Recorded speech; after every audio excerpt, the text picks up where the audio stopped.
1. By this time tomorrow, 12 people in America who are alive right now will be dead. Not because they were in a car wreck, not because they were gunned down, not because their time had come, not even because they weren't in a hospital, but simply because they couldn't be given a life-saving transplant in time. 12 people will die because the organ transplant they need will not be possible. Money is not the issue here, nor is scarcity.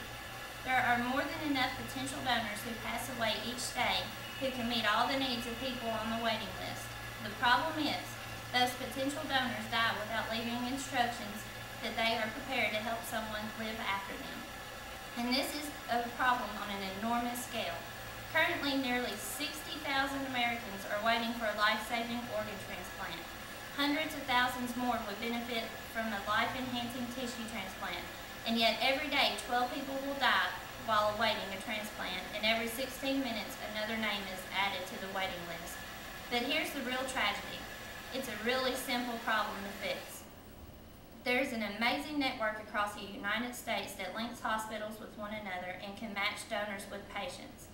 There is a sophisticated system running in organizations like the United Network of Organ Sharing, which ensures that donors and donees are all brought into the system smoothly and effortlessly as possible.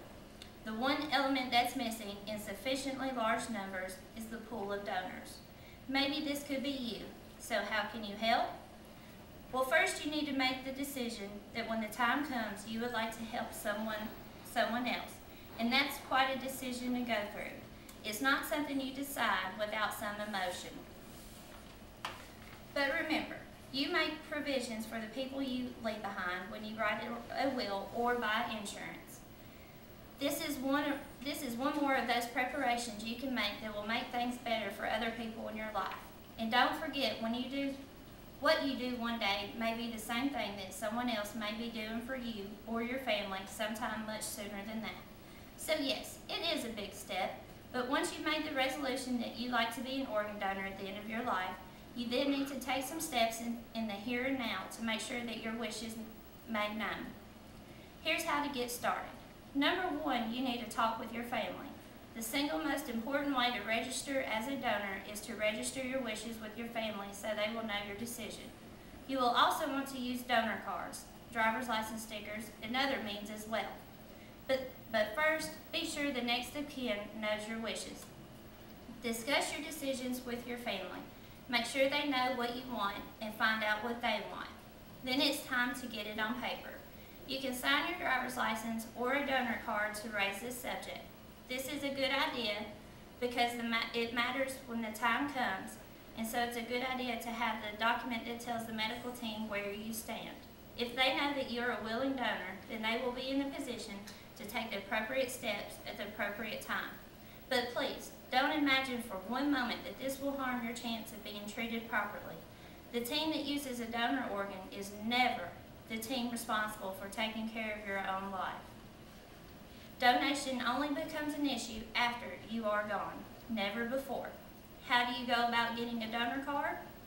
You can visit the National Kidney Foundation's webpage on donation. This has an image of a uniform organ donor card. You can call your region's organ procurement agency and ask for a donor card, or you can visit the federal government's organ donation website. And that really is all there is to it. The fact is, there's nothing but good that can come from being an organ donor. Right now in Arizona, there is a little girl waiting for a kidney. Right now in Maine, there's a father of 3 young kids who is waiting for a liver transplant.